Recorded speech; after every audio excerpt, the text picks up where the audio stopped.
Welcome to Your Breakthrough Moment, the Ignite 180 bonus series, where sudden and dramatic shifts propel you forward. I'm your host, Sharita Santiago. Let's dive in.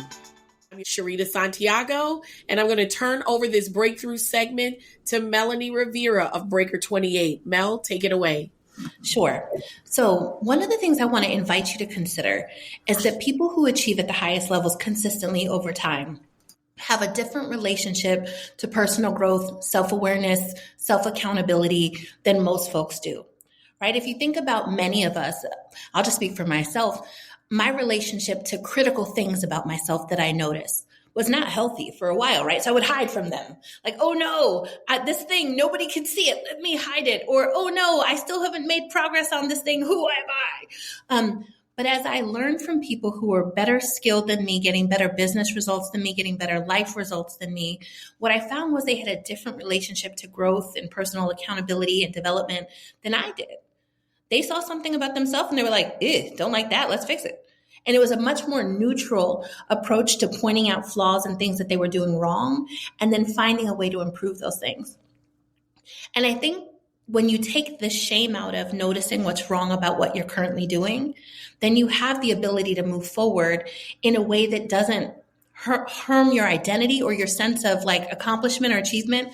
So for example, as a business owner, it takes a different kind of business owner to go from a $500,000 business, right? And Breaker's been up and down around that place for a while, a little below and a little above, to maybe like a $2 million business. I'm going to need to be a different kind of person at that point, right? And so knowing that I need to improve my systems, that I need to improve my talent, that I need to improve how I operate and delegate and lead, the way that I price clients. There was a season where I'd be ashamed of those things, right? Like, oh no, I don't know it. I should know everything.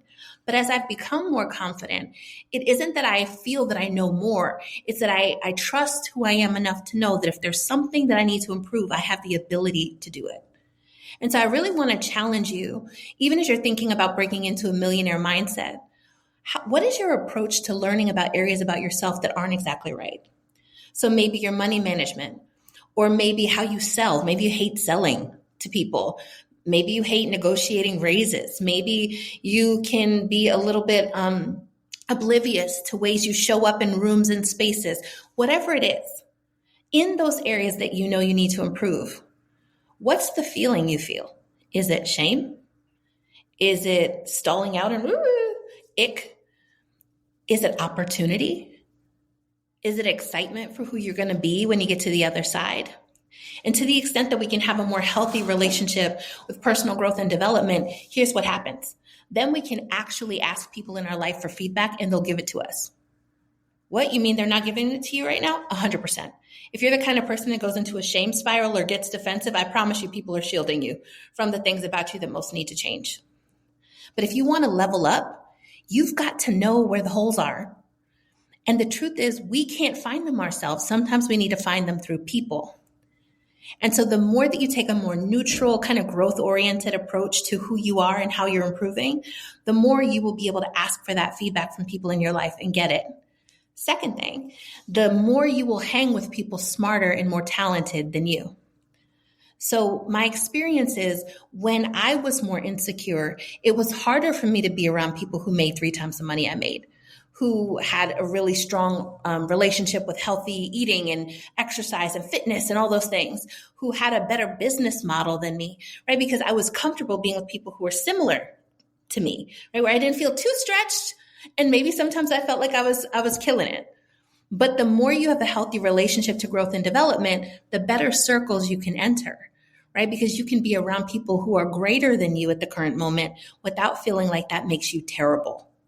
And instead, you're like, ooh, opportunity, learning. Where's my notebook? Let me get it, right? And so that's the second thing that happens. Your circle gets better, or you are even open to pursuing a circle that's better, that's going to challenge you, as opposed to people who are going to keep you comfortable or who are doing worse than you so you feel okay.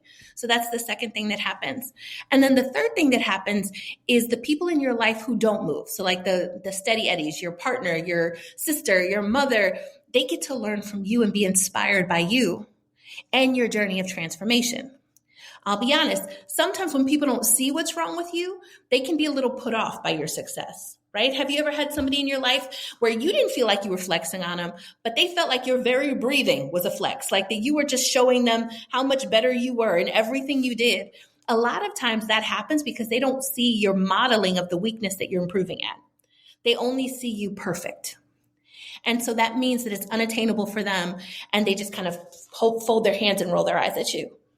But when the people closest to you see you doing that self-accountability work, pointing out those areas that need to change, and like getting dirty with it and improving and failing and trying and failing and trying and failing, then when you achieve, then they're with you, right? Then they are inspired by you, and they're modeling after you, not just like pointing fingers at you.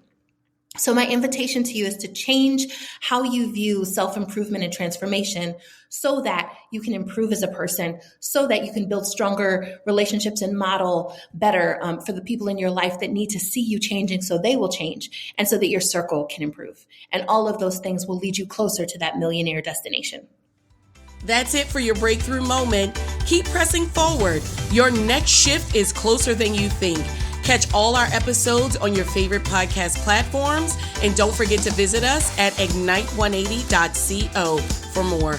Until next time, keep moving, keep growing, and keep breaking through.